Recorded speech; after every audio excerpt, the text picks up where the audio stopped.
Postimehe ajakirjanduskoolis lõpetas 6. lend, mille seas oli ka Kehrast pärit Jarko Nõmme, kes oma pühendunud tegevusega on kogukonnas silma paistnud infokanalite loomisega. Kui palju see annab sulle endale kindlustunnet?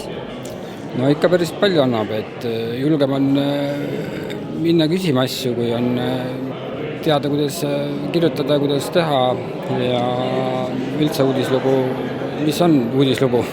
Inimesed ootavad info on vajalik inimeste jaoks, mis suured väljaanded ei jõua väiksematesse valdadesse, küladesse, et kajastamine on väga oluline. Jarko Nõmme. Jarko paistis ka koolis silma oma ajakirjandusliku vaistuga ja uudisimuga, mis annab suure eelise oma tööd professionaalselt teha. Ajakirjandus, mis õpetab inimesi oma mõtteid selgelt väljendama ja kasutama kõiki moodsaid tehnoloogilisi vahendeid oma seisukohtade ja mõtete väljendamiseks.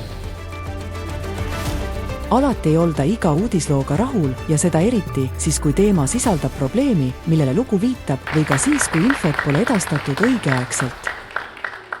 Tänapäeval tahetakse hästi ruttu ja hästi palju saada, aga igast faktide kogumised asjad võtavad aega ja siis ka mõned uudised võtab aega päevi, et seda koostada ja teha. Et siinkohal tahakski kogukonda ka sõnum edastada, et pöörduge. Ja ma tahaks kõik need loenguid veel 10 korda järgi kuulata.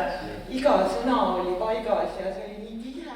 Postimehe ajakirjanduskool on siis selline koht, kuhu on kokku koondatud kõige olulisemad teemad Eesti ülikoolides õpetatavast ajakirjandustemaatikast. Näitan seda tunnistuse lisa ka, et mida meie õpilased siis õpivad. Nad õpivad eetikareegleid, siis õpivad sissejuhatust ajakirjandusfotograafiasse, hea ajakirjanduskeel, intervjueerimise oskused, uudise kirjutamine, pealkirjad, sissejuhatus, olemuslugu, podcasti tegemine, tehnoloogia, loovkirjutamine, raadioajakirjandus, teleajakirjandus ja nad kõik on läbi käinud ka praktikapäeva, kus nad on siis Postimehe päev otsa olnud Postimehe toimetuses mõne tuntud ajakirjaniku kõrval istunud ja temaga koos töötanud. Ani ja uudised on igati valmis koostööks nii erinevate meediakanalite kui iga üksiku kodanikuga ja julgustab teavitama nii probleemidest kui jagama infot uudisteportaaliga, mis on oluline kogukonnale.